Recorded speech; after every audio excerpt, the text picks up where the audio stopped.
Gate के सामने बैठे हुए हैं और लगातार अगर हम बात करें तो आज दूसरा दिन है और हमारे साथ भी यहाँ पर वही परीक्षार्थी हैं और इनकी जो मांग है वो सिर्फ एक मांग ये है कि परीक्षा का जो दिन हो वो एक दिन हो और नॉर्मलाइजेशन का जो विरोध है वो ये कर रहे हैं।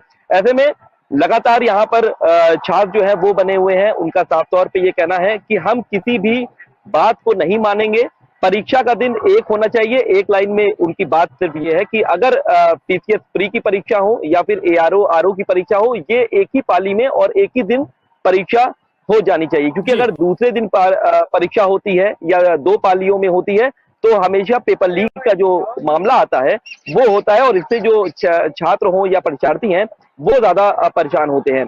तो ऐसे में इन्हीं सब मांगों को लेकर के यहाँ पर वो बैठे हुए हैं और लोक सेवा आयोग के गेट के सामने वो तब तक यहाँ बैठे रहेंगे जब तक ये साफ नहीं हो जाएगा कि परीक्षा का दिन जो है वो एक ही होगा। ऐसे में हमारे साथ यहाँ पर कुछ लोग हैं, हम उनसे बातचीत करते हैं।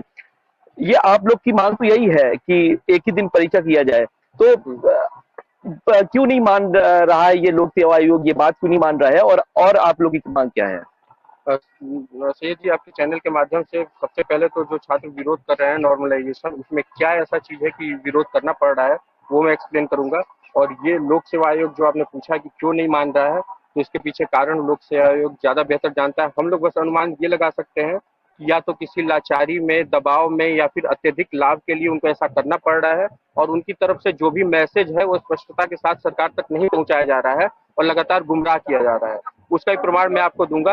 अभी निकाल करके जो शासन को जो उन्होंने भेजा है यूपी गवर्नमेंट की साइट पे, जो उनका मैसेज है उसको मैं पढ़ा करके मैं आपको बताऊंगा कि उसमें उन्होंने क्या लिखा है। जो सारे शब्द यही बताते हैं कि वो बस गुमराह करने की कोशिश कर रहे हैं। उन्होंने एक बार भी नहीं बताया कि छात्र जिस बात का विरोध कर रहे हैं नॉर्मलाइजेशन का, उसके फॉर्मूले में क्या है, उससे उनका किस तरीके से नुकसान है। सबसे पहले उसका नुकसान ये है, यहाँ पे कई सारे ऐसे अभ्यर्थी हैं जो कई बार प्री और मेंस क्लियर करने के बाद इंटरव्यू में नहीं आए हुए हैं, इंटरव्यू में सेलेक्ट नहीं हुए किसी कारण से। जिस बार वो ऐसा है कि नॉर्मलाइजेशन की प्रक्रिया अगर लागू होती है तो प्री में ही बाहर हो जाएंगे, चयन से बाहर हो जाएंगे, और बहुत से स्टूडेंट्स बाहर हो जाएंगे, और जो कम पढ़े हैं या उनको और मेहनत करने की जरूरत है वो बाद में आते हैं। उनका जो बॉर्डर लाइन पे है, जो छट रहे हैं, कट ऑफ से नीचे आ रहे हैं, वो अंदर चले जाएंगे। कैसे हो, मैं इस तरीके से समझाता हूँ। जैसे कि ये उनका फॉर्मूला है।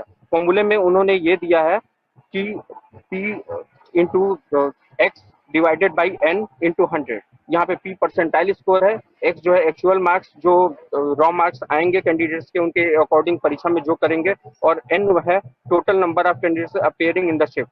Total number of candidate appearing in the shift, इससे वो डिवाइड कर रहे हैं उनके मार्क्स को।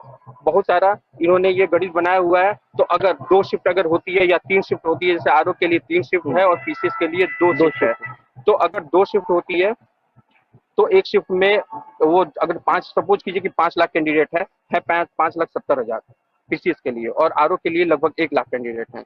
तो अगर 5 लाख को अगर सपोज करिए कि कैंडिडेट हैं 2.5 लाख करके ये 2 शिफ्ट में करते हैं, तो सारे स्टूडेंट्स नहीं आ पाते, अपीयर नहीं होते परीक्षा देने के लिए, और रेडी भी नहीं होते, उनकी तैयारी भी नहीं होती है।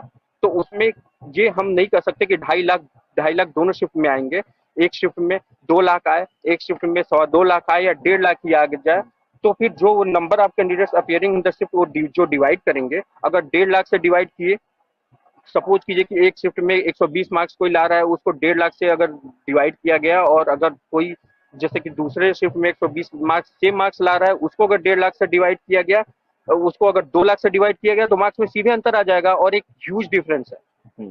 सपोज कीजिए नॉर्मलाइजेशन आप कह रहे हैं कि छात्र जो है वो उससे बाहर हो जाएंगे। मोटे में बस मैं ये समझाना चाहता हूँ कि अगर जो लोग किसान हैं या जो लोग कभी स्कूल नहीं गए, पढ़े भी नहीं, वो भी ये समझ जाएंगे कि इसमें गलत क्या है। जैसे सपोज कीजिए कि 5 भाई हैं, एक भाई जो है 2 लाख रुपए महीने कमाता है, एक भाई 1 लाख रुपए महीना कमाता है, एक भाई 10,000 कमाता है, और 2 भाई निकम्मे जो कुछ नहीं कमाते। सारे की सैलरी जोड़ दी जा रही है, सब में बराबर बांट दिया जा रहा है। जैसे कि 1 लाख भाई 2 लाख कमाया, दूसरा 1 लाख कमाया, और तीसरा जो है सिर्फ 10,000 कमाया। 2,10,000 को 5 भाग में डिवाइड किया जा रहा है। तो जो निकम्मा है, जो आलसी है, उसको भी मिल जा रहा है वही, मतलब कि बराबर मिल रहा है। जो 2 लाख कमा रहा है उसको भी उतना ही मिल रहा है।